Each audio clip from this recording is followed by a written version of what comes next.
রহস্যময় পারিবারিক গল্প। রাতে জোরে বৃষ্টি হচ্ছিল। ঘরের ছাদে টাপুরটুপুর শব্দ।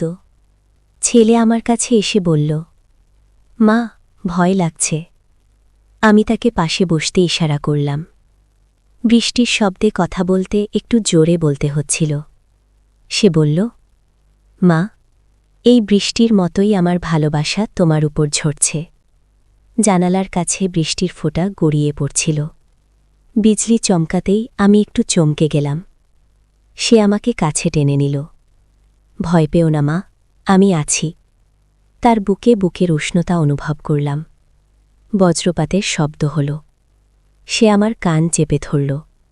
এত কাছ থেকে তার মুখ দেখলাম। তার চোখে অদ্ভুত এক দৃষ্টি। মা, আমি তোমাকে ভালোবাসি। এই ঝড়ের রাতে আমি তোমাকে বিয়ের প্রস্তাব দিচ্ছি। বৃষ্টির আওয়াজ আরও জোরে হল। তুমি আমার স্ত্রী হও। আমরা এই বৃষ্টির মতোই মিলেমিশে এক হয়ে যাই। তার নিঃশ্বাসের গরম হাওয়া আমার গালে লাগছিল। ঘরের আলো নিভে গেল। অন্ধকার। শুধু তার কণ্ঠস্বর শোনা যাচ্ছিল, মা, উত্তর দাও। এই গল্পটি সম্পূর্ণ শুনলে আপনাদের পানি অটোমেটিক বের হয়ে যাবে। যত দ্রুত সম্ভব হাতের কাছে টিস্যু নিয়ে বসে পড়ুন। বিছানার চাদর যেন নষ্ট না হয়, সেটা সম্পূর্ণ খেয়াল রাখার অনুরোধ জানিয়ে গল্পটি এখন শুরু করব। তার আগে সর্বশেষ অনুরোধ, দয়া করে এমন পানি বের করার গল্প নিয়মিত শুনতে আমাদের চ্যানেলটি সকলেই সাবস্ক্রাইব করুন। ধন্যবাদ। হ্যালো বন্ধুরা, আমার নাম রুমানা খান। আমার বয়স 40 বছর। আমার স্বামীর নাম তানভর খান। বয়স 43 বছর। আমাদের 2 সন্তান, রাহুল আর সামিয়া। রাহুল 18 বছর বয়সী, বিশ্ববিদ্যালয়ে পড়ে। সামিয়া 10 বছর বয়সী, স্কুলে যায়। আমার এই গল্পটি শুরু হয়েছিল গত মাসের এক বৃষ্টির রাতে। সেদিন আমার স্বামী তানভর অফিসের কাজে ঢাকার বাইরে গিয়েছিলেন। বাড়িতে শুধু আমি আর আমার 2 সন্তান। রাত প্রায় 11টা বাজে। হঠাৎ করে প্রচণ্ড বৃষ্টি শুরু হল। সামিয়া তখন ঘুমিয়ে গেছে তার রুমে। রাহুল তার রুমে পড়াশোনা করছিল। আমি রান্নাঘরে দাঁড়িয়ে চা বানাচ্ছিলাম। বৃষ্টির শব্দে সারা বাড়ি গমগম করছিল। হঠাৎ রাহুল আমার কাছে এসে দাঁড়াল। তার চোখে ভীতির ছাপ। মা, খুব জোরে বজ্রপাত হচ্ছে। আমার ভয় লাগছে। আমি মুচকি হেসে বললাম, এত বড় হয়ে গেলে এখনও বৃষ্টিতে ভয় পাস? সে আমার হাতের কাপ নিয়ে একটা চুমুক দিল। মা, আজকে তোমার পাশে শুভ বাবা নেই। একা একা ভয় লাগছে। আমি তার মাথায় হাত দিলাম। সত্যি কথা বলতে আমারও একা একা ভয় লাগছিল। এই বর বাড়িতে রাতের বেলা এত জোর বৃষ্টি, আর বাইরে নিকোষ কালো অন্ধকার। ঠিক আছে, আজ তুই আমার রুমে শো। রাহুল খুশি হয়ে গেল। আমরা দুজনে বসার ঘরে গিয়ে বসলাম।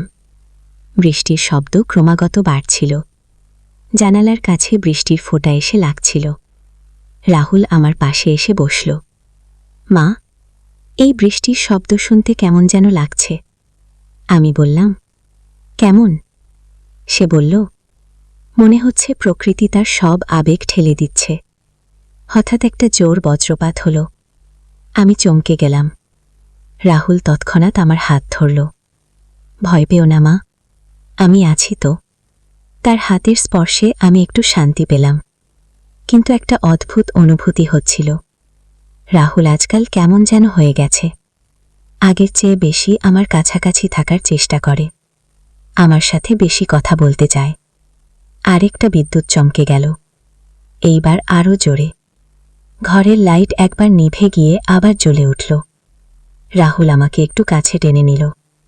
মা, তুমি আমার খুব প্রিয়। তুমি ছাড়া আমি থাকতে পারি না। তার কথা শুনে আমার ভিতরটা একটু অন্যরকম লাগল। মায়ের জন্য ছেলের ভালোবাসা, এটাই তো স্বাভাবিক। কিন্তু তার কণ্ঠস্বরে যেন অন্য কিছু ছিল। আমি তার দিকে তাকালাম। অন্ধকারের মধ্যে তার চোখে একটা অদ্ভুত দৃষ্টি। সে আমার কাঁধে মাথা রাখল। মা, আমি তোমাকে অনেক ভালোবাসি। এই বৃষ্টির মতোই আমার ভালোবাসা তোমার উপর ঝরছে। আমি একটু অস্বস্তি বোধ করলাম। এই কথাগুলো একটু অদ্ভুত লাগছিল। হঠাৎ আরও জোর বজ্রপাত হল। সাথে সাথে ঘরের সব লাইট নিভে গেল। পুরো বাড়ি অন্ধকারে ছেয়ে গেল। আমি একটু ঘাবড়ে গেলাম, কিন্তু রাহুল আমাকে শক্ত করে জড়িয়ে ধরল। ভয় পেও না মা, আমি তোমার পাশে আছি। তার নিঃশ্বাসের গরম হাওয়া আমার কানের কাছে লাগছিল। অন্ধকারে তার কণ্ঠস্বর শুনতে পেলাম। মা, তুমি জানো আমি তোমাকে কতটা ভালোবাসি। এই ঝড়ের রাতে, এই অন্ধকারে শুধু আমরা দুজন। মনে হচ্ছে পুরো পৃথিবী থেকে আলাদা হয়ে গেছি। তার কথায় আমার মন আরও অস্থির হয়ে উঠল। সে আমার হাত ধরল। তার হাত কাঁপছিল। মা, আমি তোমাকে একটা কথা বলতে চাই। আমি জিজ্ঞেস করলাম, কী কথা? সে একটু চুপ করে থাকল। তারপর বলল, মা, আমি তোমাকে বিয়ের প্রস্তাব দিচ্ছি। আমি হঠাৎ করে হতবম্ব হয়ে গেলাম। কি বলছে সে? আমি তার মা, সে আমার ছেলে। এ কথা বলতে পারে কেমন করে? আমি বলার চেষ্টা করলাম, রাহুল, তুমি কি বলছ? আমি তো তোমার। কিন্তু সে আমার কথা শেষ হতে দিল না। মা, তুমি আমার স্ত্রী হও। আমরা এই বৃষ্টির মতোই মিলেমিশে এক হয়ে যাই। তার কথা শুনে আমার সারা শরীর কাঁপতে লাগল। একই হচ্ছে, আমার নিজের ছেলে আমার কাছে এমন প্রস্তাব। অন্ধকারে তার চোখ দেখতে পাচ্ছিলাম না, শুধু তার কণ্ঠস্বর শুনতে পাচ্ছিলাম।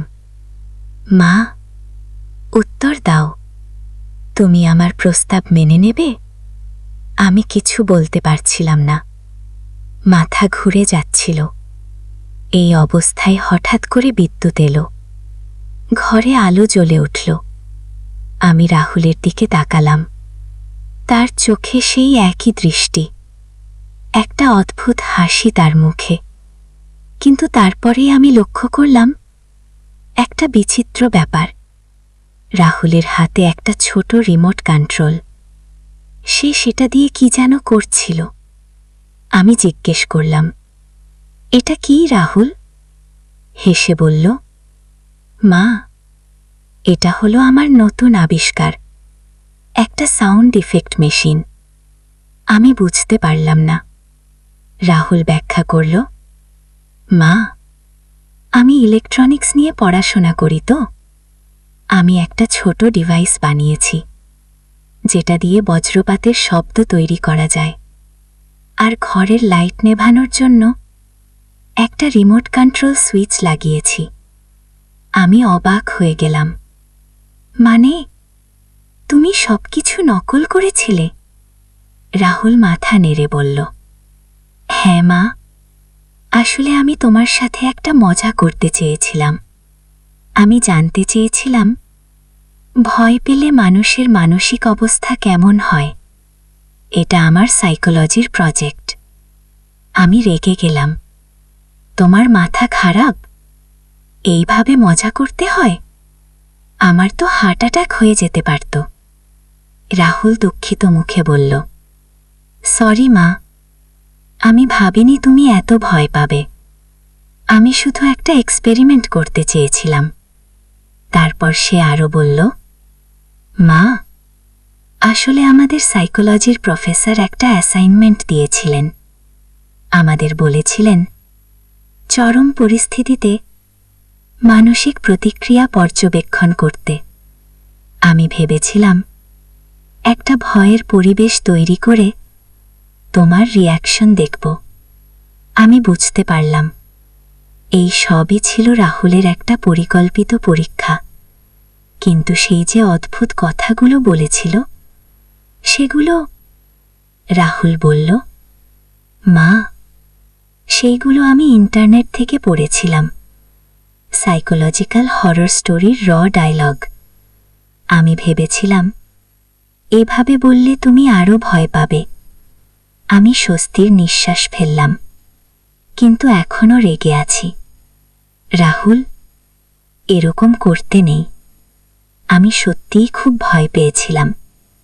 আর এইসব অদ্ভুত কথা বলতে নেই, এগুলো শুনতে খুব খারাপ লাগে। রাহুল আমার পা ধরে বলল, মা, আমি সত্যিই দুঃখিত। আর কখনো এরকম করব না। প্লিজ আমাকে ক্ষমা করে দাও। আমি তার মাথায় হাত দিলাম। ঠিক আছে, কিন্তু আর কখনো এরকম করবি না। তখন হঠাৎ করে সামিয়া তার রুম থেকে বের হয়ে এলো।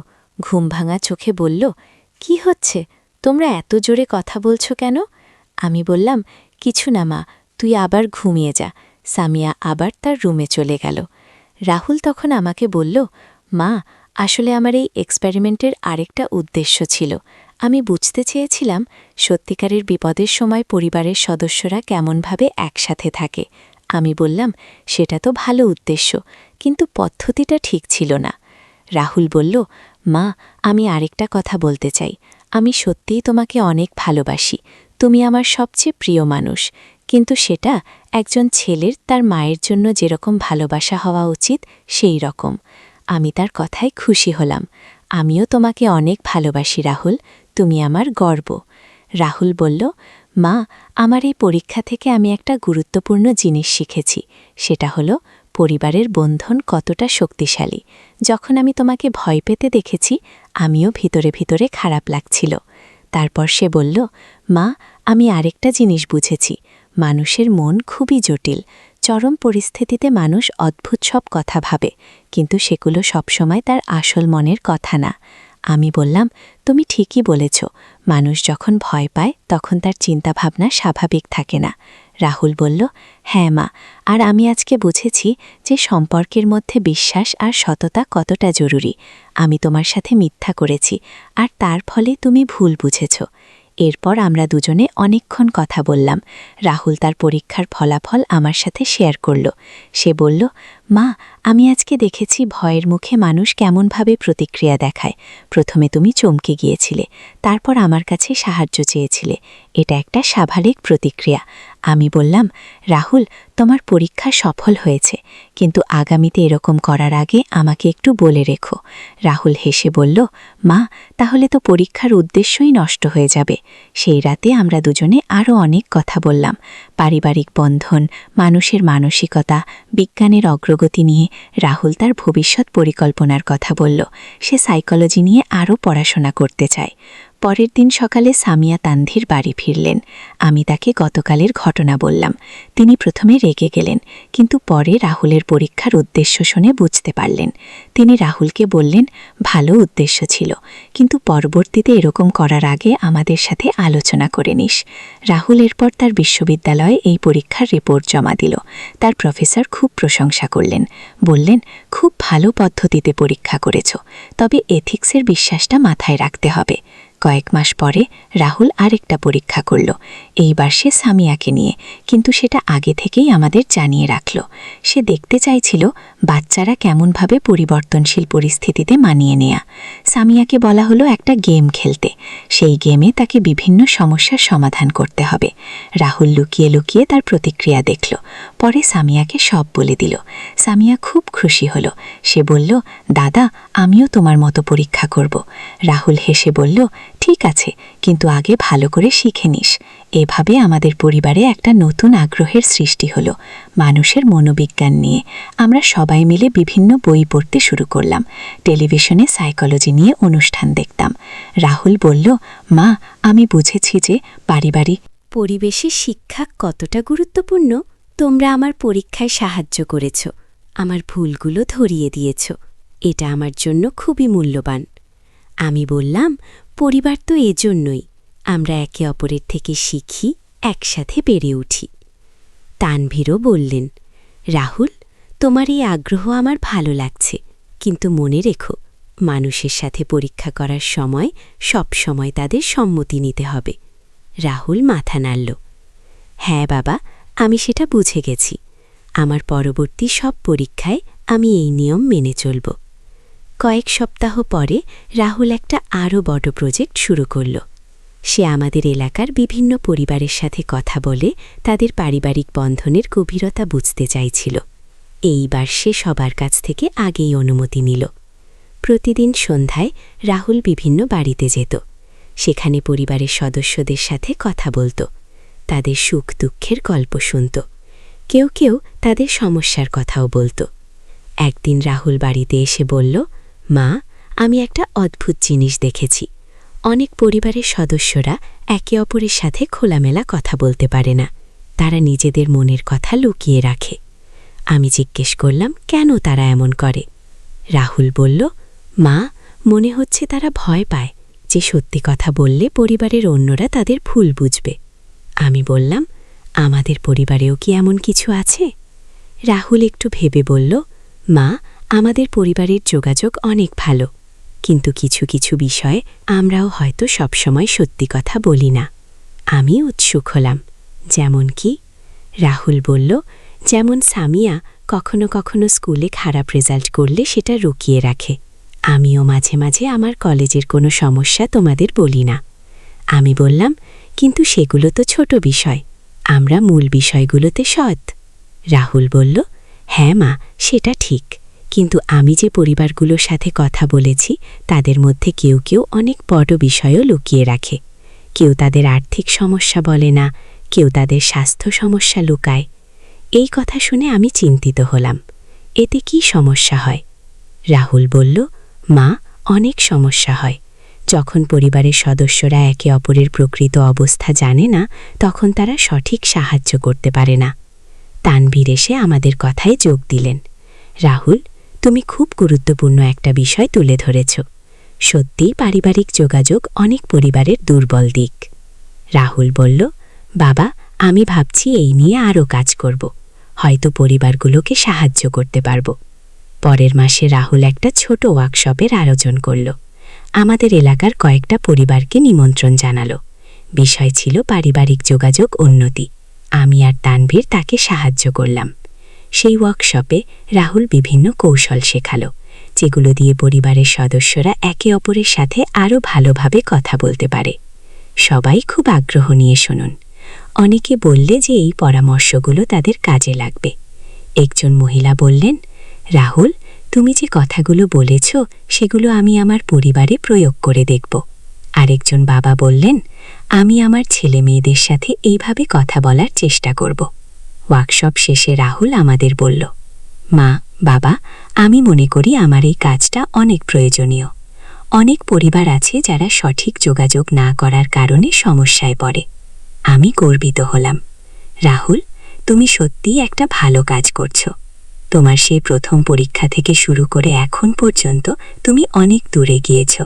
তানভীরও বললেন, হ্যাঁ, তুমি তোমার ভুল থেকে শিখে নিয়ে সঠিক পথে এগোচ্ছ। রাহুল বলল, মা বাবা, আসলে সেই রাতের ঘটনায় আমার জীবনের মুড ঘুরিয়ে দিয়েছে। বুঝেছি যে মানুষের মানসিকতা কতটা জটিল আর পরিবার কতটা গুরুত্বপূর্ণ। কয়েক মাস পরে রাহুল তার বিশ্ববিদ্যালয়ে একটা সাইকোলজি ক্লাব গঠন করল। সেখানে বিভিন্ন বয়সের মানুষ আসে, তারা একসাথে মানুষের মানসিক স্বাস্থ্য নিয়ে আলোচনা করে, সমস্যার সমাধান খোঁজে। একদিন রাহুল আমার কাছে এসে বলল, মা, আমি ভাবছি ভবিষ্যতে পেশাদার সাইকোলজিস্ট হব, মানুষের মানসিক সমস্যার সমাধান করব। আমি খুশি হলাম। এটা একটা মহৎ পেশা রাহুল, তুমি এই কাজে সফল হবে। সামিয়া ও দাদার দেখাদেখি মানুষের মন নিয়ে আগ্রহী হয়ে উঠেছে। সে মাঝে মাঝে রাহুলের সাথে তার প্রজেক্টে সাহায্য করে। রাহুল তাকে সহজ ভাষায় সাইকোলজির বিভিন্ন বিষয় বুঝিয়ে দেয়। একদিন সামিয়া বলল, আপু, আমি বড় হলে তোমার মতো মানুষের মন নিয়ে কাজ করব। রাহুল বলল, খুব ভালো সামিয়া, তবে তোমাকে অনেক পড়াশোনা করতে হবে। আমি দেখলাম আমাদের পরিবারে একটা নতুন উদ্দেশ্য এসেছে। সবাই মিলে মানুষের কল্যাণের জন্য কাজ করার স্বপ্ন দেখছি। এটা আমাদের পরিবারের বন্ধনকে আরও মজবুত করেছে। রাহুল এখন নিয়মিত বিভিন্ন সেমিনারে যায়, নতুন নতুন গবেষণার ফলাফল জানে, তারপর সেগুলো আমাদের সাথে শেয়ার করে। আমরা সবাই মিলে আলোচনা করি। তানভীর বললেন, রাহুল, তুমি আমাদের পরিবারে একটা ছোট গবেষণা কেন্দ্র তৈরি করেছ। রাহুল হেসে বলল, বাবা, পরিবারই তো সবচেয়ে ভালো জায়গা শেখার জন্য। একদিন রাহুল বলল, মা, আমি সেই বৃষ্টির রাতের কথা মনে করি। সেদিন আমি যা করেছিলাম সেটা ভুল ছিল, কিন্তু সেই ভুল থেকে আমি অনেক কিছু শিখেছি। আমি বললাম, জীবনে ভুল হতেই পারে রাহুল, গুরুত্বপূর্ণ হলো সেই ভুল থেকে শেখা। রাহুল বলল, মা, আমি সেদিন বুঝেছিলাম যে ভয় একটা খুবই শক্তিশালী আবেগ। এটা মানুষের আচরণ সম্পূর্ণ বদলে দিতে পারে। কিন্তু আমি এটাও বুঝেছি যে ভালোবাসা আর বিশ্বাস ভয়ের চেয়ে শক্তিশালী। আমি মাথা নাড়লাম। তুমি ঠিকই বলেছ, পরিবারের ভালোবাসাই আমাদের সব সমস্যার সমাধান। রাহুল বলল, মা, এখন আমি যখন অন্য পরিবারের সাথে কাজ করি তখন সব সময় মনে রাখি যে প্রত্যেক পরিবারের নিজস্ব গল্প আছে, সবার সমস্যা আলাদা। এইভাবে সেই ভয়ের রাত থেকে শুরু করে আমাদের পরিবারের একটা নতুন যাত্রা শুরু হয়েছিল।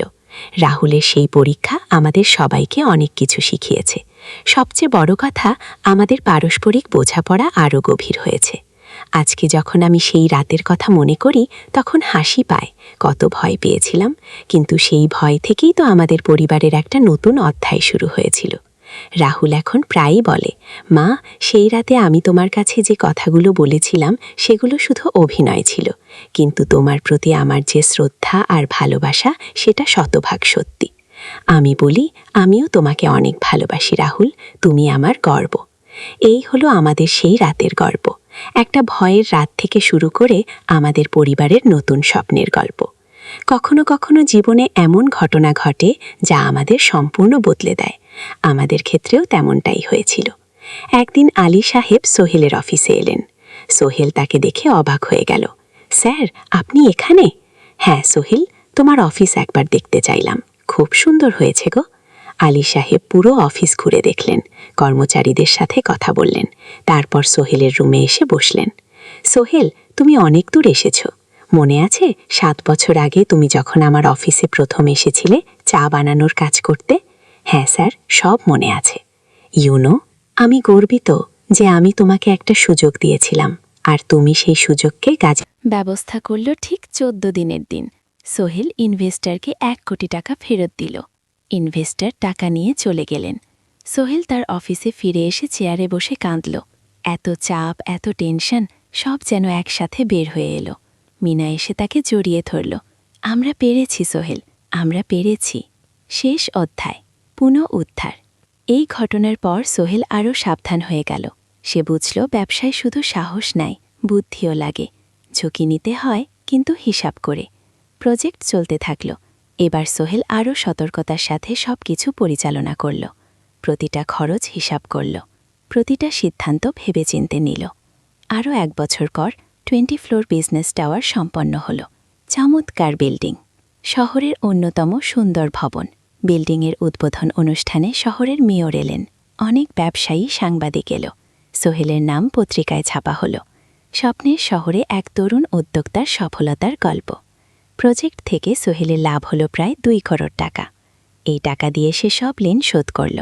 জাহিদ ভাইয়ের টাকা ফেরত দিল, করিম মামার ঋণ শোধ করল। যারা সাহায্য করেছিল সবাইকে টাকা ফেরত দিল। মিনার জন্য নতুন গয়না কেনা, আরও সুন্দর। তার মাকে গ্রামে একটা নতুন পাকা বাড়ি বানিয়ে দিল। মা কাঁদতে কাঁদতে বললেন, তোর বাবা বেঁচে থাকলে কত খুশি হতো, তুই আমার সব স্বপ্ন পূরণ করেছিস। সোহেল নিজেদের জন্য একটা ফ্ল্যাট কেনা, 4 রুমের ফ্ল্যাট, সমুদ্রের কাছে। এখন আর ভাড়া বাড়িতে থাকতে হয় না। 7ম অধ্যায়, প্রতিদান। সোহেল এখন একজন প্রতিষ্ঠিত উদ্যোক্তা, কিন্তু সে তার শেখ ভুলেনি। যেই গ্রাম থেকে সে এসেছে, যারা তাকে সাহায্য করেছে, কাউকেই ভুলেনি। সে তার গ্রামে একটা স্কুল বানিয়ে দিল, সোহেল ফাউন্ডেশন স্কুল। গরিব ছেলেমেয়েরা ফ্রিতে পড়তে পারবে। ভালো শিক্ষক নিয়োগ দিল, ভালো পড়াশোনার ব্যবস্থা করল। শহরে একটা ফ্রি মেডিকেল ক্লিনিক খুলল, গরিব মানুষরা ফ্রিতে চিকিৎসা পাবে। প্রতি বছর 10 জন মেধাবী কিন্তু গরিব ছাত্রছাত্রীকে স্কলারশিপ দেওয়া শুরু করল। তারা বিনামূল্যে পড়াশোনা করতে পারবে। একদিন একটা টিভি চ্যানেল সোহেলের ইন্টারভিউ নিতে এলো। আপনার সফলতার গোপন সূত্র কি? সোহেল একটু ভেবে বলল, কঠোর পরিশ্রম, সততা আর হাল না ছাড়া। এই 3টি জিনিস যদি কারো মধ্যে থাকে, সে যে কোনো কিছু অর্জন করতে পারে। আর সবচেয়ে বড় কথা, যারা আমাকে সাহায্য করেছে তাদের ছাড়া আমি কিছুই না। একা কেউ সফল হতে পারে না। আগে আপনার পরবর্তী স্বপ্ন কি? আমি চাই আরও মানুষকে সাহায্য করতে। আমার মতো যারা গ্রাম থেকে শহরে আসে তাদের জন্য একটা ট্রেনিং সেন্টার খুলব। তারা সেখানে বিভিন্ন স্কিল শিখতে পারবে, চাকরি পাবে, নিজের পায়ে দাঁড়াতে পারবে। ৮ অধ্যায়, নতুন প্রজন্ম। আরও ৫ বছর কেটে গেল।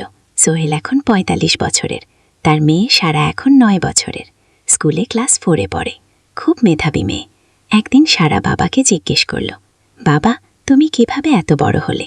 আমার বন্ধুরা বলে তুমি একজন সফল মানুষ। সোহেল তাকে কোলে নিয়ে বসো। বাবা, তুমি জানো তোমার দাদু ছিলেন একজন স্কুল শিক্ষক, খুব খুব সৎ মানুষ। কিন্তু আমরা গরিব ছিলাম। আমি রিক্সা চালাতাম গো। রিক্সা? সত্যি? হ্যাঁ। তারপর আমি এই শহরে এলাম, অনেক কষ্ট করেছি, কিন্তু হাল ছাড়িনি। মানুষ আমাকে সাহায্য করেছে, আর আমি কঠোর পরিশ্রম করেছি। বাবা, আমিও কি তোমার মতো হতে পারবো? অবশ্যই পারবে বাবা। তবে মনে রেখো, সফলতা মানে শুধু টাকা পয়সা না। সফলতা মানে ভালো মানুষ হওয়া, অন্যদের সাহায্য করা, সৎ থাকা। সারা মাথা নাড়ল। আমি ভালো মানুষ হব বাবা। সোহেল তার মেয়েকে জড়িয়ে ধরল। মনে মনে ভাবল তার জীবনের সব কষ্ট সার্থক হয়েছে। মিনা রান্নাঘর থেকে ডাকল, খাবার তৈরি, এসো। সোহেল সারাকে নিয়ে ডাইনিং টেবিলে গেল। ঋতু এসেছে, সে এখন বিয়ে করেছে, তার একটা ছেলে হয়েছে। সোহেলের মাঝে মাঝে চট্টগ্রামে বেড়াতে আসেন, আজও এসেছেন। সবাই মিলে খেতে বসো। হাসি গল্পে ভরা পরিবার। সোহেল তাকালো তার মায়ের দিকে, মিনার দিকে, সারার দিকে, ঋতুর দিকে। মনে হলো জীবনে আর কি চাই। খাওয়া শেষে সবাই বসে রইল, গল্প করছিল। হঠাৎ সোহেলের ফোন বাজল, অফিস থেকে একটা জরুরি বিষয়। সোহেল ফোন রেখে দিয়ে মিনাকে বলল, একটা নতুন প্রজেক্টের প্রস্তাব এসেছে, একটা এতিমখানা বানানোর কাজ, সরকারি প্রজেক্ট। তুমি নেবে? অবশ্যই। এটা আমার স্বপ্নের প্রজেক্ট। যেসব বাচ্চাদের বাবা মা নেই তাদের জন্য একটা সুন্দর জায়গা। মিনা হাসল। তুমি কখনো বদলাও না, এখনও অন্যদের কথা ভাবো। এটাই তো জীবন মিনা, শুধু নিজের জন্য বাঁচলে কি হবে? ঊনবিংশ অধ্যায়, উত্তরাধিকার। 10 বছর আরও কেটে গেল। সোহেল এখন 55 বছরের। তার চুলে পাক ধরেছে, কিন্তু শক্তি এখনও আগের মতোই। সারা এখন 19 বছরের। সে বিশ্ববিদ্যালয়ে ইঞ্জিনিয়ারিং পড়ছে। সে চায় বাবার মতো কনস্ট্রাকশন ইন্ডাস্ট্রিতে কাজ করতে। একদিন সারা বাবাকে বলল, বাবা, আমি তোমার কোম্পানিতে কাজ করতে চাই। এখনও তো তোর পড়াশোনা বাকিও। জানি, কিন্তু আমি এখন থেকেই শিখতে চাই। ছুটির দিনে তোমার সাথে সাইটে যেতে চাই, দেখতে চাই কিভাবে কাজ হয়। সোহেল খুশি হয়ে গেল। তার মেয়ে তার পথ অনুসরণ করতে চায়। ঠিক আছে, কিন্তু শর্ত হলো তোকে সবকিছু নিজ থেকে শিখতে হবে, কোনো স্পেশাল ট্রিটমেন্ট পাবি না আগে। আমি তো তাই চাই বাবা। সারা তার বাবার সাথে কাজ শিখতে শুরু করল। সে দেখল কিভাবে শ্রমিকরা কাজ করে, কিভাবে ম্যাটেরিয়াল বাছাই করতে হয়, কিভাবে একটা প্রজেক্ট ম্যানেজ করতে হয়। সোহেল তাকে কোনো সহজপথ দিল না। সারাকেও সবার মতো কষ্ট করতে হলো। সাইটে রোদে দাঁড়িয়ে থাকতে হলো, শ্রমিকদের সাথে কথা বলতে হলো। কিন্তু সারা হাল ছাড়ল না। সে তার বাবার মেয়ে, পরিশ্রম করতে জানে। 3 বছর পর সারা গ্র্যাজুয়েট হলো। সে সোহেলের কোম্পানিতে জুনিয়র প্রজেক্ট ম্যানেজার হিসেবে যোগ দিল। সোহেল ধীরে ধীরে সারাকে বড় দায়িত্ব দিতে শুরু করল। সারা তার বাবার মতোই সৎ, পরিশ্রমী। 20 অধ্যায়, সমাপ্তি। 9 নতুন শুরু। আরও 5 বছর পর সোহেল এখন 60 বছরের। সে সিদ্ধান্ত নিল, এবার অবসর নেওয়ার সময় এসেছে। কোম্পানির দায়িত্ব সারাকে দেবে। একটা অনুষ্ঠান করা হলো। সোহেল আনুষ্ঠানিকভাবে কোম্পানির চেয়ারম্যান পদ থেকে অবসর নিল। সারা হলো নতুন ম্যানেজিং ডিরেক্টর। সোহেল তার বক্তব্যে বলল, আমি যখন এই শহরে এসেছিলাম আমার পকেটে ছিল মাত্র 5,000 টাকা, একটা ছোট্ট ব্যাগ আর অনেক স্বপ্ন। আজ 40 বছর পর আমি পেছনে ফিরে তাকাই, দেখি একটা দীর্ঘ পথ। সেই পথে অনেক কষ্ট ছিল, অনেক বাধা ছিল, কিন্তু ছিল অনেক ভালোবাসাও, অনেক মানুষের সাহায্য। আমি বিশ্বাস করি সফলতা একা আসে না, এটা আসে অনেক মানুষের সমর্থন, ভালোবাসা আর বিশ্বাস নিয়ে। আমি যা কিছু অর্জন করেছি তা আমার একা না, এটা আমার পরিবারের, আমার কর্মচারীদের, আমার বন্ধুদের, সবার। আজ আমি আমার মেয়ে সারার হাতে এই দায়িত্ব তুলে দিচ্ছি। আমি জানি সে আমার চেয়ে ভালো করবে, কারণ সে শিখেছে আমার ভুল থেকে, আমার অভিজ্ঞতা থেকে। অনুষ্ঠান শেষ হলো, সবাই চলে গেল। সোহেল আর মিনা অফিসে একা দাঁড়িয়ে রইল। মিনা, মনে আছে আমরা প্রথম কখন দেখা হয়েছিলাম? হ্যাঁ, তোমার সেই ছোট্ট মুদি দোকানে। তুমি বিস্কুট কিনতে এসেছিলে। কি ভেবেছিল সেই দিন থেকে আমাদের এই পর্য স্বপ্নের শহর প্রথম অধ্যায় যাত্রা শুরু। সকাল 7টা বেজে গেছে। ঢাকার কমলাপুর রেল স্টেশনে মানুষের ভিড়, চারদিকে চা বিক্রেতাদের চিৎকার, ট্রেনের হর্ন আর যাত্রীদের কোলাহল।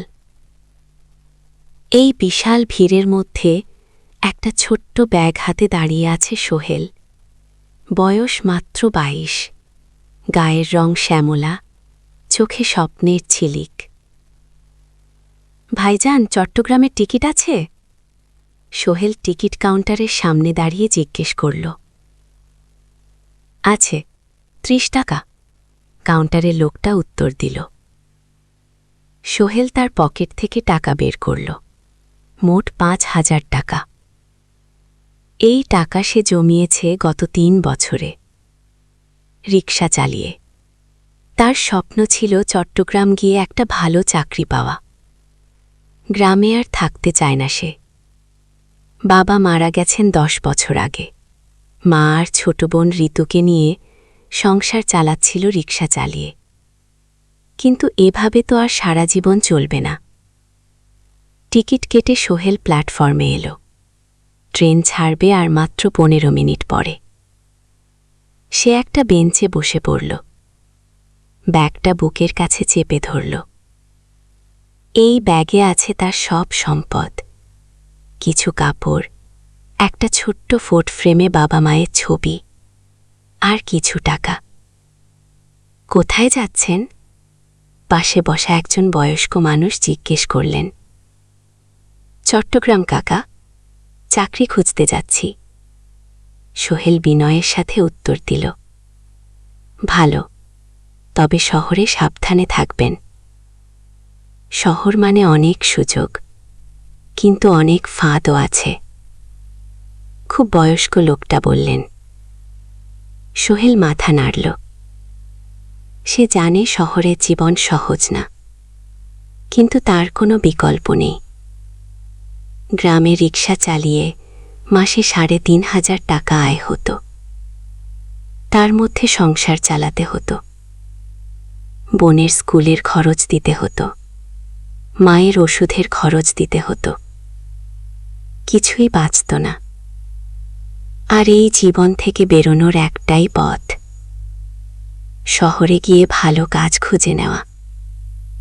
সোহেল মনে মনে ভাবল তার বাবার কথা। বাবা ছিলেন একজন স্কুল শিক্ষক।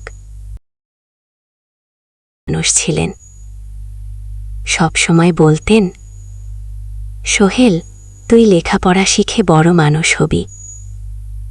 আমাদের পরিবারে আর কেউ বড় চাকরি করেনি, তুই করবি। কিন্তু বাবা যখন মারা গেলেন, তখন সোহেল মাত্র এসএসসি পরীক্ষা দিয়েছে। ফলাফল ভালো হয়েছিল, জিপিএ 5। কিন্তু বাবার মৃত্যুর পর আর পড়া হলো না। পরিবারের দায়িত্ব নিতে হলো। ট্রেন ছাড়ল। সোহেল জানালার পাশে বসে বাইরে তাকাল।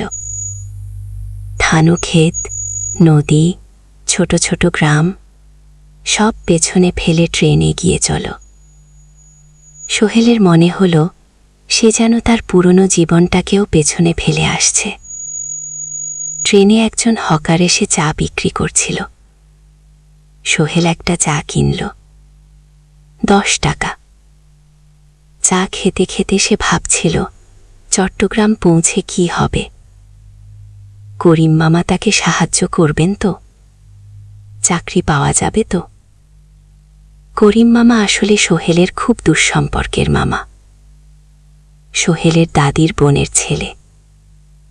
অনেক বছর আগে গ্রাম ছেড়ে চট্টগ্রামে চলে গিয়েছিলেন। সেখানে একটা কনস্ট্রাকশন কোম্পানিতে কাজ করেন। বছরে 1-2বার গ্রামে আসতেন। গত বছর যখন এসেছিলেন, তখন সোহেলের মাকে বলেছিলেন, সোহেলকে চট্টগ্রাম পাঠান, আমি একটা কাজের ব্যবস্থা করে দেব। সেই কথাতেই ভরসা করে সোহেল আজ এই যাত্রা। দ্বিতীয় অধ্যায়, নতুন শহর।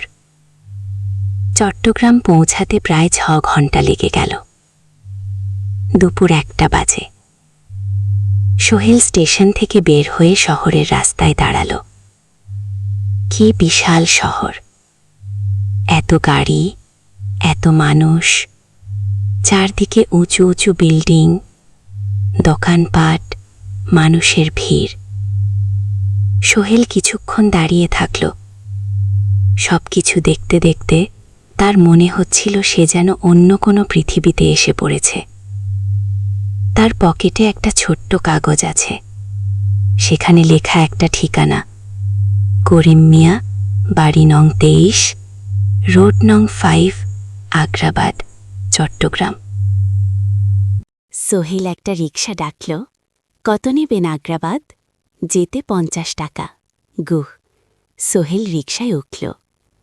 রাস্তার দুধারে দোকান, মার্কেট, অফিস, সব কিছু দেখতে দেখতে সে অবাক হয়ে গেল।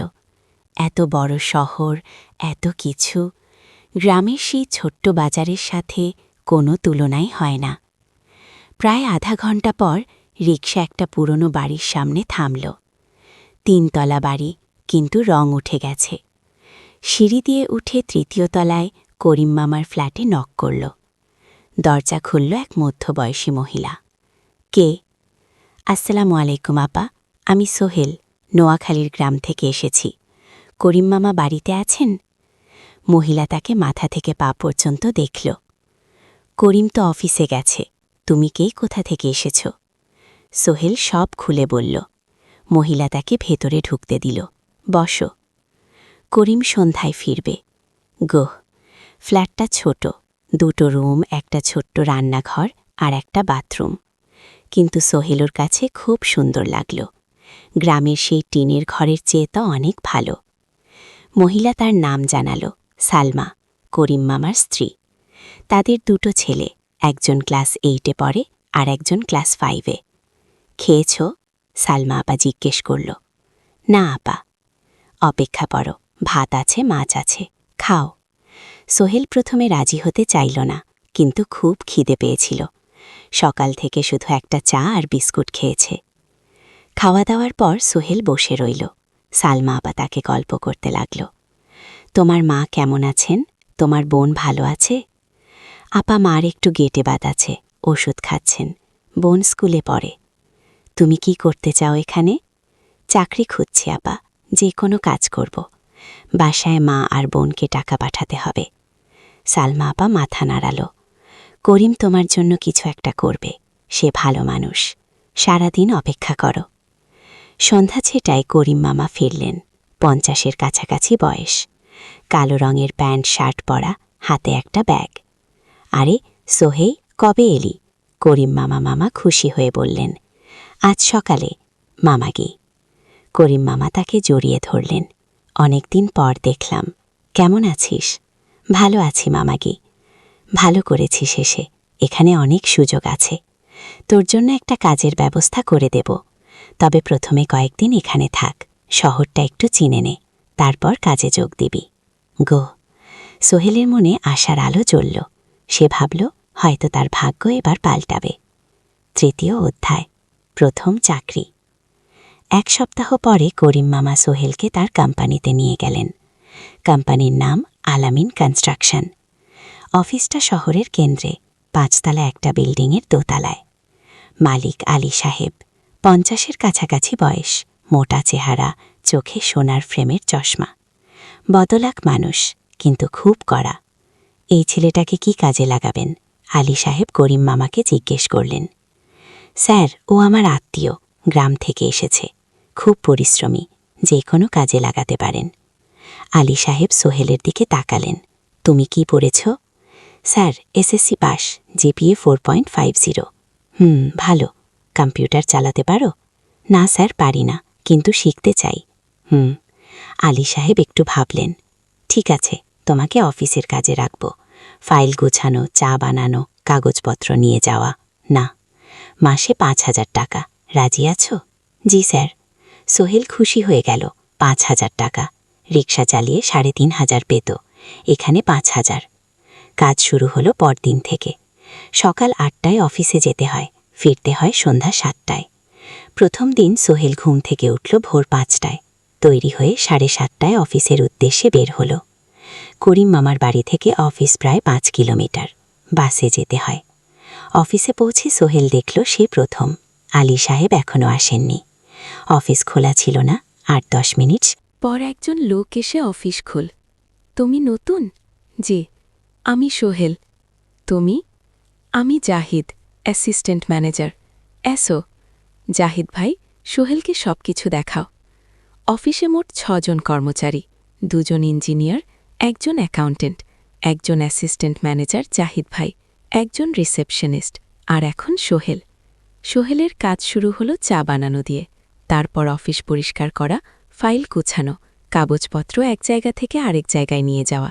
কাজ কঠিন না, কিন্তু সারাদিন দৌড়ঝাঁপ করতে হয়। দুপুরে খাবারের জন্য আধা ঘন্টা বিরতি।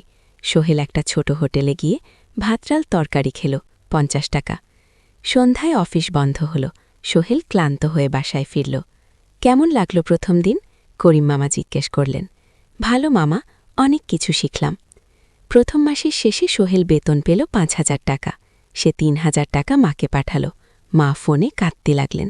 আল্লাহ তোকে ভালো রাখুক সোহেল। সোহেলের চোখেও জল এলো। তার মনে হল সে একটা বট কাজ করতে পেরেছে। চতুর্থ অধ্যায়, শহরের জীবন। 3 মাস কেটে গেল। সোহেল এখন শহরের সাথে মিশে গেছে। প্রতিদিন অফিসে যাওয়া আসার পথে সে দেখে হাজারো মানুষের জীবন।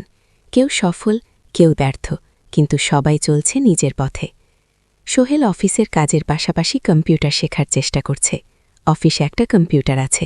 যখন কেউ ব্যবহার করে না, তখন সোহেল একটু একটু শেখার চেষ্টা করে। জাহিদ ভাই তাকে সাহায্য করেন। সোহেল, তুমি যদি কম্পিউটার ভালোভাবে শিখতে পারো তাহলে তোমার ভবিষ্যৎ উজ্জ্বল। ওই জাহিদ ভাই একদিন বললেন, কিভাবে শিখব ভাই? ট্রেনিং সেন্টারে যাও, সন্ধ্যায় ক্লাস আছে, মাসে 2,000 টাকা লাগবে। কি? সোহেল ভাবল, 2,000 টাকা অনেক, কিন্তু এটা বিনিয়োগ, ভবিষ্যতের জন্য। সে একটা ট্রেনিং সেন্টারে ভর্তি হল। সপ্তাহে 3 দিন সন্ধে 7:30 থেকে রাত 9টা পর্যন্ত ক্লাস। কম্পিউটারের basic, MS Word, Excel, PowerPoint, internet ব্যবহার। একদিন অফিস থেকে ফেরার সময় সোহেল একটা দোকানে চা খেতে গেল। দোকানের পাশে একটা ছোট্ট মুদি দোকান। সেখানে একটা মেয়ে বসে আছে, বয়স হবে 20-এর কাছাকাছি। সাদাসিধে চেহারা, সাদা শাড়ি পরা, কিন্তু চোখে এক ধরনের দীর্ঘতা। ভাইজান, 1 প্যাকেট বিস্কুট দেন। কি? সোহেল বলল। মেয়েটা বিস্কুট দিল, 20 টাকা।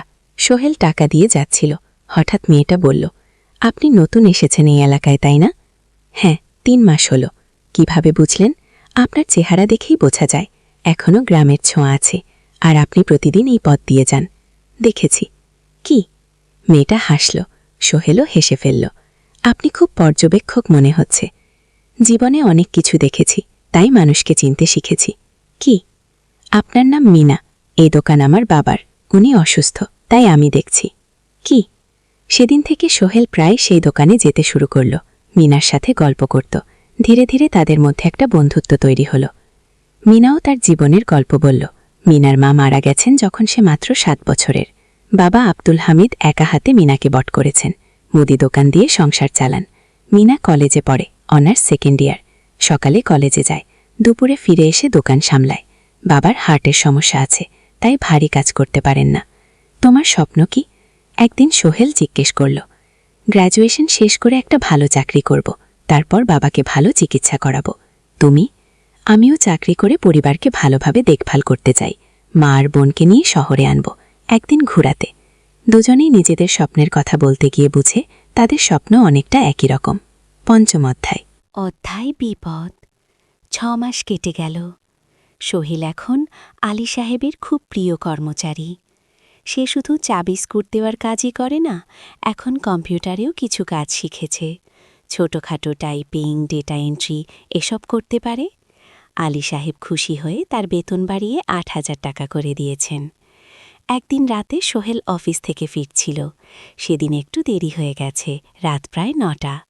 সাধারণত সোহেল সন্ধ্যা 7:30টায় ফেরে, কিন্তু সেদিন অফিসে একটা জরুরি কাজ ছিল। বাস থেকে নেমে সোহেল বাড়ির দিকে হাঁটছিল। হঠাৎ একটা অন্ধকার গলিতে 3 জন লোক তাকে ঘিরে ধরল। তাদের চেহারা দেখেই বোঝা যাচ্ছিল ভালো উদ্দেশ্য নিয়ে আসেনি। টাকা দে, তাড়াতাড়ি, একজন বলল। তার হাতে একটা ছুরি। সোহেল ভয় পেয়ে গেল। ভাই, আমার কাছে খুব কম টাকা আছে কি? যা আছে দে, তাড়াতাড়ি করো। সোহেল কাঁপতে কাঁপতে তার পকেট থেকে 5 টাকা বের করে দিল। এই টাকা দিয়ে সে বাজার করবে ভেবেছিল, কিন্তু ছিনতাইকারীরা সন্তুষ্ট হল না। শুধু 5 টাকা? তোর ব্যাগে কি আছে? তারা সোহেলের ব্যাগ কেড়ে নিল। ব্যাগে ছিল তার মোবাইল, কম্পিউটার ট্রেনিং সেন্টারের সার্টিফিকেট আর কিছু গুরুত্বপূর্ণ কাগজপত্র। না ভাই, ব্যাগটা ফেরত দেন, ওতে আমার জরুরি জিনিস আছে। মোবাইল নিয়ে নেন, কিন্তু ব্যাগটা দেন গো। কিন্তু ওরা শুনল না। একজন সোহেল জোরে ধাক্কা দিল। সোহেল পড়ে গেল। মাথা রাস্তার কংক্রিটে ধাক্কা লেগে গেল। রক্ত বের হল। 3 জন দৌড়ে পালিয়ে গেল। কিছুক্ষণ সোহেল অজ্ঞান হয়ে পড়ে রইল। তারপর ধীরে ধীরে জ্ঞান ফিরল। মাথায় প্রচণ্ড ব্যথা। সে উঠে দাঁড়ানোর চেষ্টা করল, কিন্তু মাথা ঘুরছিল। কোনো মতে একটা দেয়াল ধরে দাঁড়াল।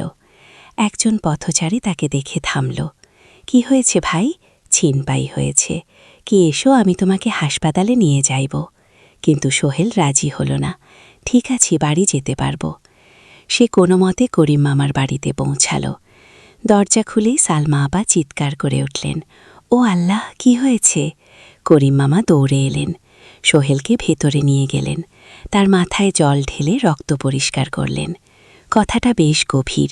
হাসপাতালে যেতে হবে, কি করিম মামা বললেন।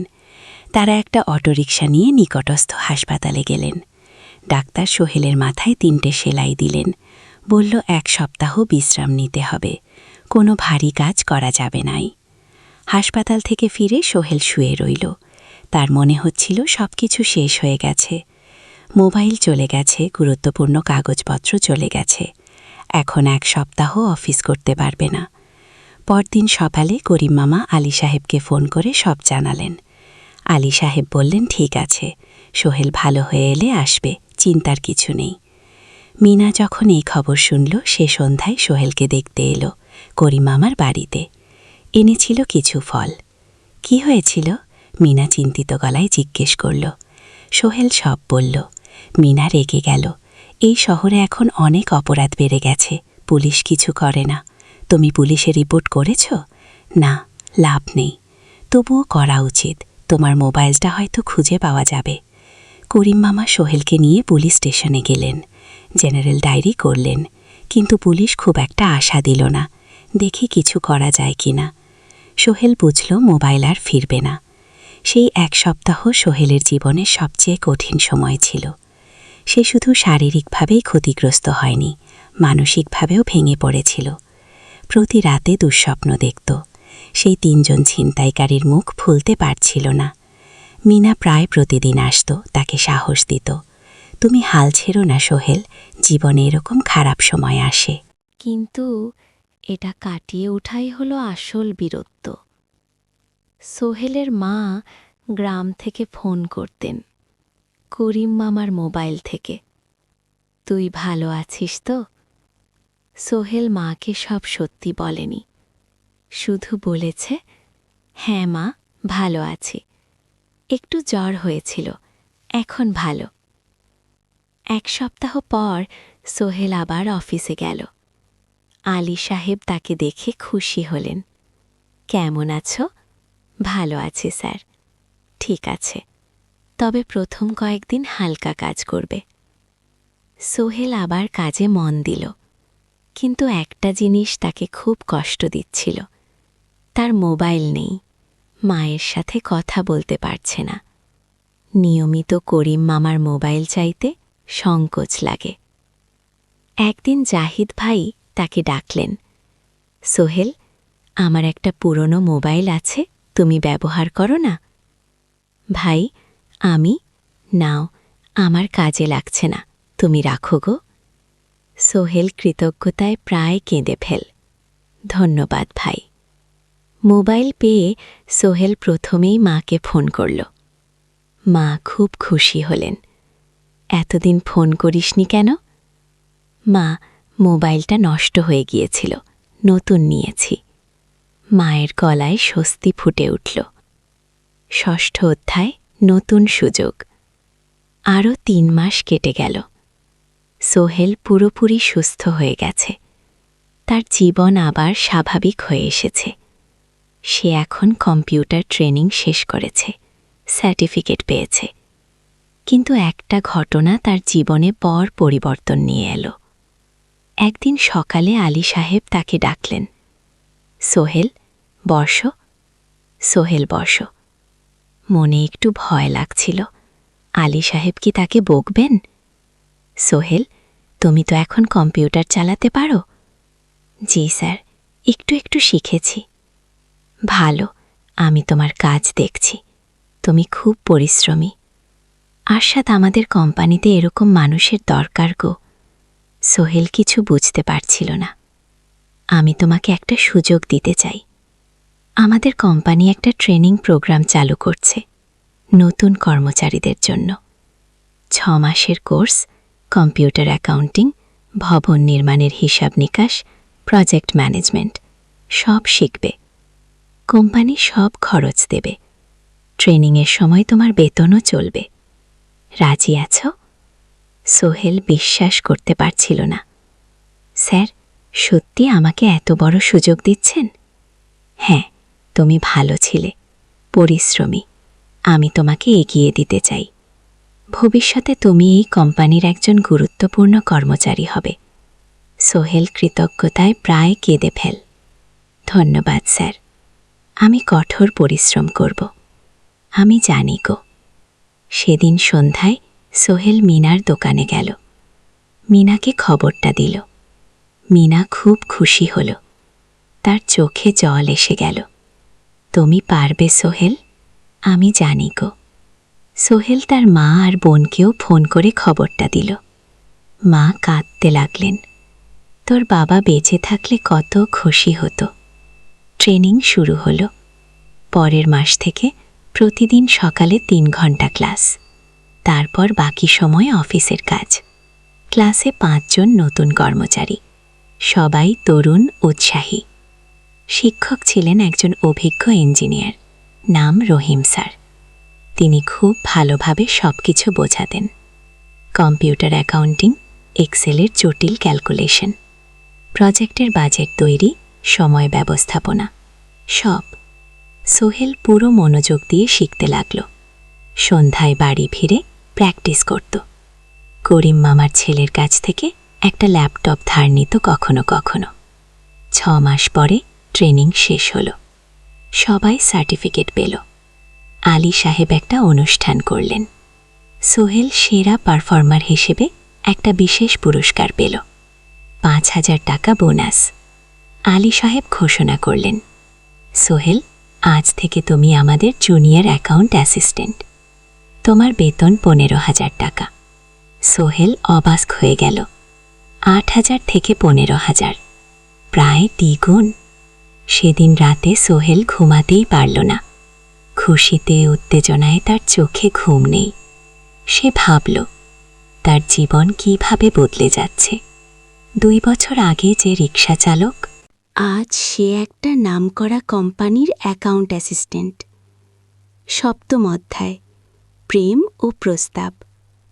1.5 বছর হয়ে গেল সোহেলের চট্টগ্রাম আসার।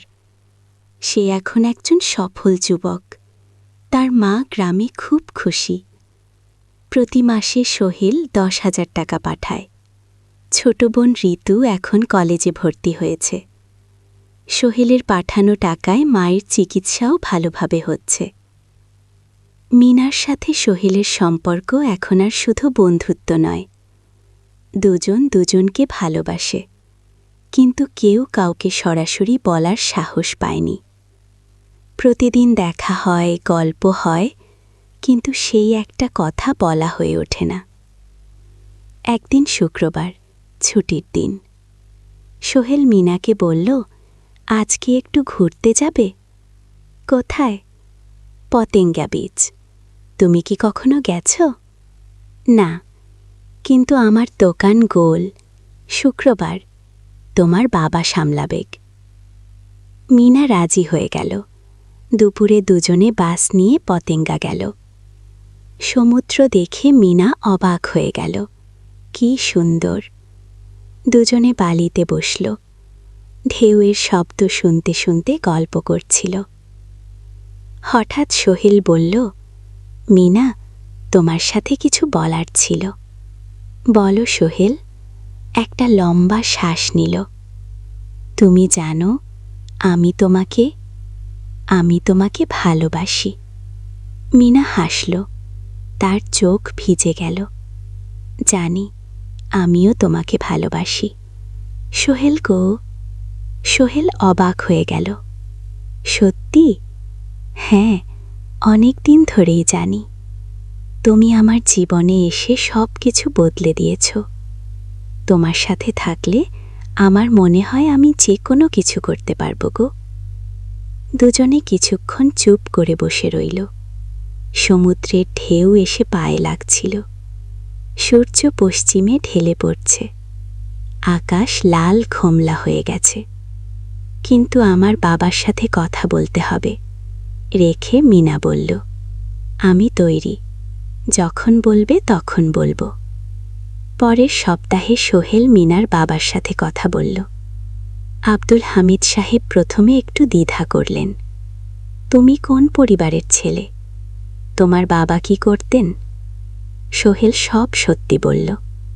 তার বাবা ছিলেন স্কুল শিক্ষক, মারা গেছেন 10 বছর আগে।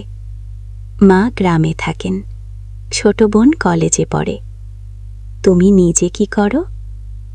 আমি আলামিন কনস্ট্রাকশন কোম্পানিতে জুনিয়র অ্যাকাউন্ট অ্যাসিস্ট্যান্ট। মাসে 15,000 টাকা বেতন। আব্দুল হামিদ সাহেব ভাবলেন, তারপর বললেন, দেখো, মিনা আমার একমাত্র সন্তান। তার মা নেই। আমি একা তাকে বড় করেছি। আমি চাই মিনা একজন ভালো ছেলের সাথে বিয়ে হোক। তুমি দেখতে ভালো ছেলে মনে হচ্ছে, কিন্তু আমাকে তোমার মায়ের সাথে দেখা করতে হবে। তোমার পরিবারকে জানতে হবে। জি আঙ্কেল, আমি ব্যবস্থা করছি। সোহেল খুশিতে আটখানা। সে সেদিন রাতেই তার মাকে ফোন করল। মাকে সব বলল। মা প্রথমে অবাক হলেন, তারপর খুশি হলেন। মিনা মাটা কেমন? খুব ভালো মা, তুমি দেখলে পছন্দ করবে। কি? ঠিক আছে, আমি আর ঋতু আসছি চট্টগ্রাম। 2 সপ্তাহ পর সোহেলের মা আর বোন চট্টগ্রাম এলো। সোহেল তাদের নিয়ে মিনার বাড়িতে গেল। 2 পরিবার একসাথে বসল। মিনার বাবা সোহেলের মাকে দেখে খুশি হলেন। সোহেলের মা সহজ সরল ভদ্র মহিলা। আপনার ছেলে খুব ভালো, মিনা তাকে পছন্দ করে। আমিও রাজি। আব্দুল হামিদ সাহেব বললেন, আমার সোহেল সৎ ছেলে, মিনাকে খুব ভালোবাসে। আমি জানি ও মিনাকে সুখে রাখবে। কি? সোহেলের মা বললেন, বিয়ের তারিখ ঠিক হলো 3 মাস পর। এই 3 মাসে সোহেল যথেষ্ট টাকা জমাবে। বিয়ে হবে সাদামাটা, কিন্তু সুন্দর। 8ম অধ্যায়, নতুন পথ। 3 মাস কেটে গেল দ্রুত। সোহেল প্রতিদিন কঠোর পরিশ্রম করছিল। অফিসে তার কাজের প্রশংসা হচ্ছে। আলী সাহেব তাকে এখন ছোটখাটো প্রজেক্টের হিসাব দেখতে দিচ্ছেন। সোহেল তার সঞ্চিত টাকা দিয়ে বিয়ের আয়োজন করল। বিয়ে হলো মিনার বাড়ির কাছের একটা কমিউনিটি সেন্টারে। খুব বেশি লোক আসেনি। 2 পরিবারের আত্মীয় স্বজন আর অফিসের কয়েকজন সহকর্মী। কিন্তু অনুষ্ঠান ছিল খুব সুন্দর। সোহেল যখন মিনাকে বিয়ের পোশাকে দেখল, তার মনে হলো পৃথিবীর সবচেয়ে সুন্দর মেয়ে সে। লাল শাড়ি পরা, মুখে হালকা মেকআপ, কিন্তু তার স্বাভাবিক সৌন্দর্যই ছিল আসল। বিয়ের পর সোহেল একটা ছোট্ট ফ্ল্যাট ভাড়া নিল। 2 রুমের ফ্ল্যাট, মাসে ভাড়া 5,000 টাকা। মিনা এখনও তার পড়াশোনা চালিয়ে যাচ্ছে। আরও 1 বছর বাকি গ্র্যাজুয়েশন শেষ হতে। সোহেলের মা আর বোন গ্রামে ফিরে গেল। মা বলে গেলেন, সোহেল মিনাকে ভালো রাখিস। মেয়েরা অনেক ত্যাগ করে সংসার করতে। গো। জানি মা গো।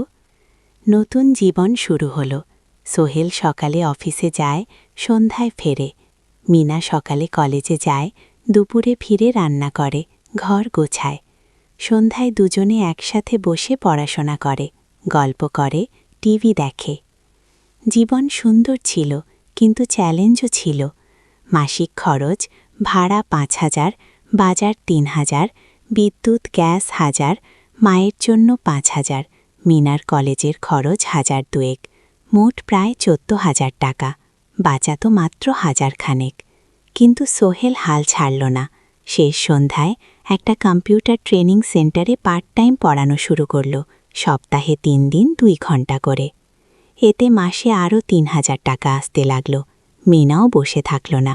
সে বাড়িতে বসে কয়েকজন স্কুলের ছাত্রছাত্রীকে টিউশন পড়াতে শুরু করল। মাসে ২,০০০ টাকা আয়। এভাবে কেটে গেল ৬ মাস। দুজন মিলে পরিবার চালাচ্ছে, স্বপ্ন দেখছে। একদিন সোহেল বলল, মিনা, আমি একটা নতুন স্বপ্ন দেখছি গো। কি? আমি নিজে একটা ছোট্ট কনস্ট্রাকশন কোম্পানি খুলতে চাই। ছোট ছোট প্রজেক্ট নেব, বাড়ি মেরামত, ছোট বিল্ডিং বানানো, এসব। তোমার কি যথেষ্ট অভিজ্ঞতা আছে? আছে, আমি ২ বছর ধরে এই কাজের সাথে জড়িত, অনেক কিছু শিখেছি। আর আলী সাহেবও আমাকে সাহায্য করবেন। গো, কিন্তু টাকা কোথায়? কোম্পানি খুলতে তো অনেক টাকা লাগবে গো। আমি জমাচ্ছি, আরও ১ বছর কাজ করব, তারপর চেষ্টা করব বউ। মিনা তাকে সমর্থন দিল। তুমি পারবে, তোমার মধ্যে সেই শক্তি আছে। কি নবম অধ্যায়, চ্যালেঞ্জের সময়। কিন্তু ভাগ্য সবসময় অনুকূলে থাকে না। সোহেল যখন স্বপ্ন দেখছিল নিজের কোম্পানি খোলার, তখনই একটা বড় সমস্যা এলো। আলী সাহেবের কোম্পানি একটা বড় প্রজেক্ট পেয়েছিল, একটা ১০ তলা বিল্ডিং বানানোর কাজ। কিন্তু প্রজেক্টের প্রধান ইনভেস্টর হঠাৎ পালিয়ে গেল। তিনি কোম্পানির কাছ থেকে প্রায় ৫০ লাখ টাকা নিয়ে গেছেন, কিন্তু কাজ শেষ হয়নি। কোম্পানি বড় ক্ষতির মুখে পড়ল। আলী সাহেব অনেক কর্মচারীকে ছাঁটাই করতে বাধ্য হলেন। প্রায় ১০ জনকে চাকরি থেকে বাদ দিলেন, বাকিদের বেতন কমাতে হল। সোহেলকে আলী সাহেব ডেকে বললেন, সোহেল, আমি তোমাকে রাখতে চাই, তুমি বিশ্বস্ত কর্মচারী, কিন্তু তোমার বেতন কমাতে হবে ১৫,০০০ থেকে ১০,০০০। সোহেল মনে মনে চিন্তায় পড়ে গেল। ১০,০০০ টাকায় সংসার চলবে কিভাবে? মায়ের খরচ, ভাড়া, বাজার সব মিলিয়ে তো ১৪,০০০ টাকা লাগে। কিন্তু সে কিছু বলল না। ঠিক আছে স্যার। বাড়ি ফিরে সোহেল মিনাকে সব বলল। মিনা চিন্তিত হয়ে গেল। এখন কি হবে? চিন্তা করো না, আমি পার্ট টাইম টিউশনের সময় বাড়াবো, আর তুমিও বেশি করে টিউশন নাও। কিন্তু আমার তো পড়াশোনাও আছে গো। জানি, কিন্তু এখন এটাই করতে হবে গো। সোহেল সন্ধ্যায় আরও ২টো জায়গায় পার্ট টাইম কাজ খুঁজে। একটা দোকানে সন্ধ্যায় হিসাব দেখার কাজ পেল, মাসে ২,০০০ টাকা।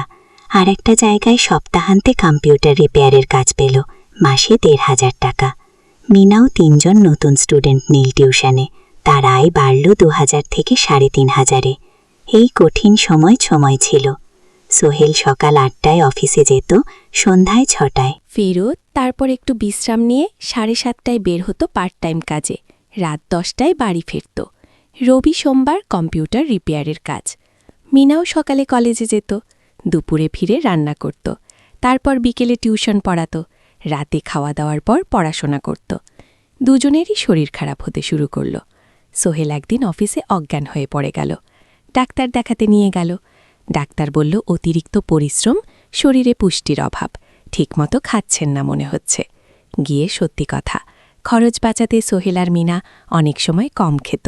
মাংস মাছ কিন্তু সপ্তাহে ১ দিন, বাকি সময় শাকসবজি, ডাল। মিনা সোহেলকে বলল, আর নয় সোহেল, তুমি এভাবে নিজেকে শেষ করে ফেলছ। আমার পড়াশোনা বন্ধ করে দিই, আমি ফুল টাইম চাকরি করি। না সোহেল জোর দিয়ে বলল, তোমার পড়াশোনা বন্ধ হবে না, আরও মাত্র ৬ মাস বাকি, তুমি গ্র্যাজুয়েট হবেই। কিন্তু তুমি আমি ঠিক হয়ে যাব, চিন্তা করো না। কিন্তু পরিস্থিতি আরও খারাপ হলো যখন সোহেলের মায়ের অসুখ হলো, হার্টের সমস্যা। হাসপাতালে ভর্তি করতে হলো, খরচ ৫,০০০ টাকা। সোহেলের হাতে এত টাকা কোথায়? সে করিম মামার কাছে ধার চাইল। করিম মামা ২০,০০০ টাকা দিলেন। বাকি ৩,০০০ টাকা সোহেল একটা এনজিও থেকে লোন নিল। সুদের হার মাসে ২%।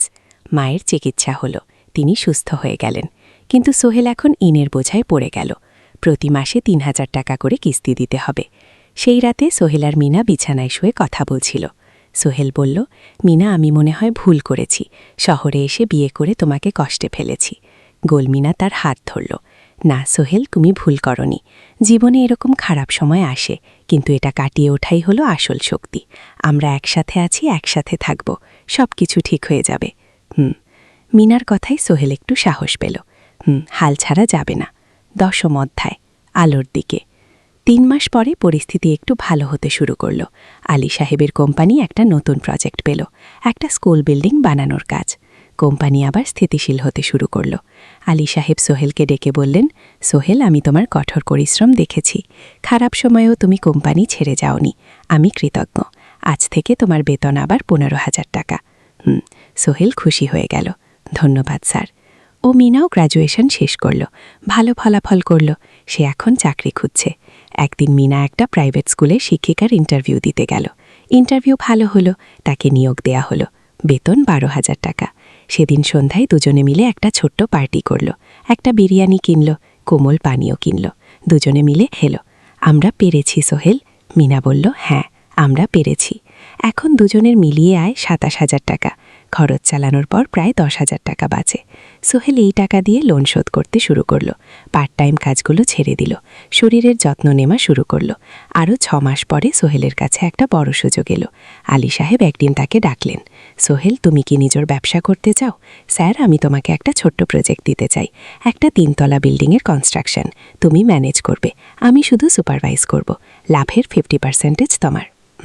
সোহেল ভাবল, এটা একটা বড় সুযোগ, কিন্তু ঝুঁকিও আছে।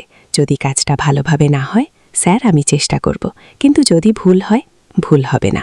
আমি তোমার উপর বিশ্বাস রাখছি, তুমি পারবে। সোহেল রাজি হয়ে গেল। এই প্রজেক্ট তার জীবনের টার্নিং পয়েন্ট হতে পারে। 11 অধ্যায়, স্বপ্ন পূরণের পথে। পরের 6 মাস সোহেল খুব কঠোর পরিশ্রম করল। প্রজেক্টটা ম্যানেজ করা সহজ ছিল না। শ্রমিক নিযোগ, ম্যাটেরিয়াল কেনা, কাজের তদারকি, সময় মতো কাজ শেষ করা, সব দায়িত্ব তার। প্রথম 2 মাস খুব চাপের মধ্যে গেল। একদিন একজন শ্রমিক কাজ করতে গিয়ে আহত হল। সোহেল তাকে হাসপাতালে নিয়ে গেল, তার চিকিৎসার খরচ দিল। এতে প্রজেক্টের বাজেট একটু বাড়ল, কিন্তু সোহেল জানত এটা করা দরকার। আরেকদিন ভুল ম্যাটেরিয়াল ডেলিভারি হলো। সোহেল সেগুলো ফেরত পাঠালো, সঠিক জিনিস আনালো। এতে 3 দিন দেরি হলো, কিন্তু কাজের মান ঠিক রইল। মিনা তাকে সবসময় সাপোর্ট করছিল। সে এখন চাকরিতে স্থিতিশীল। স্কুলের বাচ্চারা তাকে পছন্দ করে। প্রিন্সিপাল তার কাজে খুশি। প্রজেক্ট শেষ হলো 6 মাসে, সময় মতো বাজেটের মধ্যে। বিল্ডিংয়ের মালিক খুব খুশি হলেন। তিনি আলী সাহেবকে ধন্যবাদ দিলেন। আলী সাহেব বললেন, ধন্যবাদ আমাকে না, এই ছেলেকে দিন। সোহেল পুরো প্রজেক্ট ম্যানেজ করেছে। গার্ড 2। প্রজেক্ট থেকে মোট লাভ হলো 3 লাখ টাকা। সোহেল পেল 1.5 লাখ টাকা। তার জীবনে এত টাকা এই প্রথম। সে করিম মামার লেন শোধ করল, এমজিওর বাকি লেন শোধ করল। তারপর তার মাকে 500 টাকা পাঠালো। মা দিয়ে গ্রামের বাড়িটা একটু মেরামত করালো।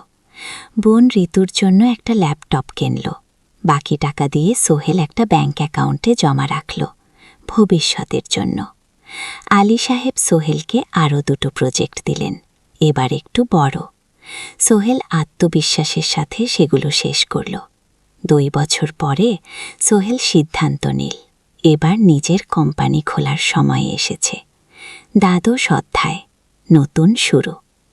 তার সব জমানো টাকা দিয়ে একটা ছোট্ট অফিস ভাড়া নিল। 2 রুমের অফিস, একটা রুমে কাজের জায়গা, আরেকটায় ছোট্ট মিটিং রুম। অফিসের সামনে একটা বোর্ড লাগালো, Sohel construction and development. Mina তাকে সাহায্য করছিল। সে অফিসের অ্যাকাউন্ট দেখত। সন্ধ্যায় স্কুল থেকে ফিরে দুজন মিলে একটা টিম। প্রথমে ছোট ছোট কাজ নিল, বাড়ি মেরামত, দোকান সংস্কার, ছোট বিল্ডিং কনস্ট্রাকশন। কাজের মান ভালো রাখার চেষ্টা করল, সময় মতো শেষ করল, দাম ন্যায্য রাখল। ধীরে ধীরে সোহেলের সুনাম ছড়িয়ে পড়ল। মানুষ তাকে বিশ্বাস করত। তার কাছে নতুন নতুন কাজ আসতে লাগল। প্রথম বছর খুব কষ্ট হলো, কখনো কখনো লাভ হতো, কখনো লস, কিন্তু সোহেল থেমে থাকল না। সে শিখতে লাগল ব্যবসা কিভাবে চালাতে হয়। দ্বিতীয় বছরের পরিস্থিতি ভালো হলো। সোহেল এখন 3 জন স্থায়ী কর্মচারী নিয়োগ দিল। একজন ইঞ্জিনিয়ার, একজন সুপারভাইজার, একজন অফিস সহায়ক। তৃতীয় বছরে একটা বড় প্রজেক্ট পেল, একটা স্কুল বিল্ডিং বানানোর কাজ, 5 তলা বিল্ডিং। সোহেল পুরো মনোযোগ দিয়ে কাজটা করল।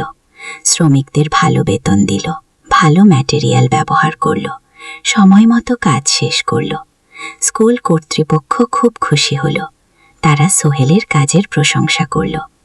এই প্রজেক্ট থেকে সোহেল প্রায় 5 লাখ টাকা লাভ করল। এই টাকা দিয়ে সে আরও ভালো একটা অফিস নিল, আরও কর্মচারী নিয়োগ দিল। এখন তার কোম্পানিতে 10 জন স্থায়ী কর্মচারী। প্রজেক্ট অনুযায়ী আরও শ্রমিক নিয়োগ দেওয়া হয়। ত্রয়োদশ অধ্যায়, পরিবার।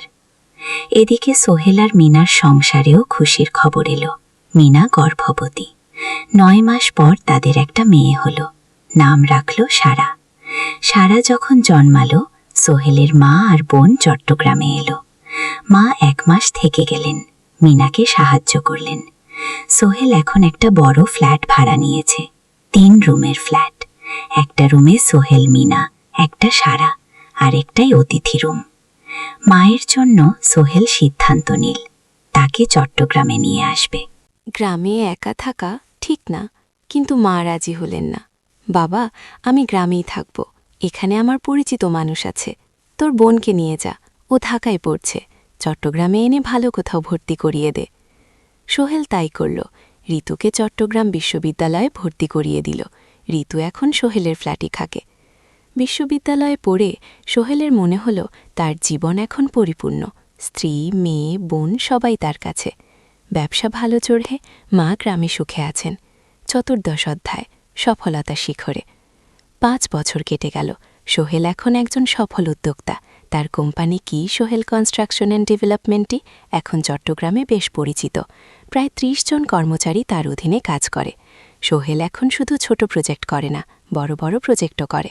একটা 8 তলা বিজনেস কমপ্লেক্স বানানোর কাজ পেয়েছে, একটা হাসপাতাল বিল্ডিং বানাচ্ছে। মিনা এখনও স্কুলে পড়ায়, সে এখন ভাইস প্রিন্সিপাল। সাথে সোহেলের কোম্পানিতে অ্যাকাউন্টস ম্যানেজার। 2 জন মিলে ব্যবসা চালায়। সারা এখন 4 বছরের, স্কুলে ভর্তি হয়েছে, খুব চালাক মেয়ে। ঋতু বিশ্ববিদ্যালয় থেকে গ্র্যাজুয়েট হয়ে একটা ব্যাংকে চাকরি পেয়েছে। একদিন আলী সাহেব,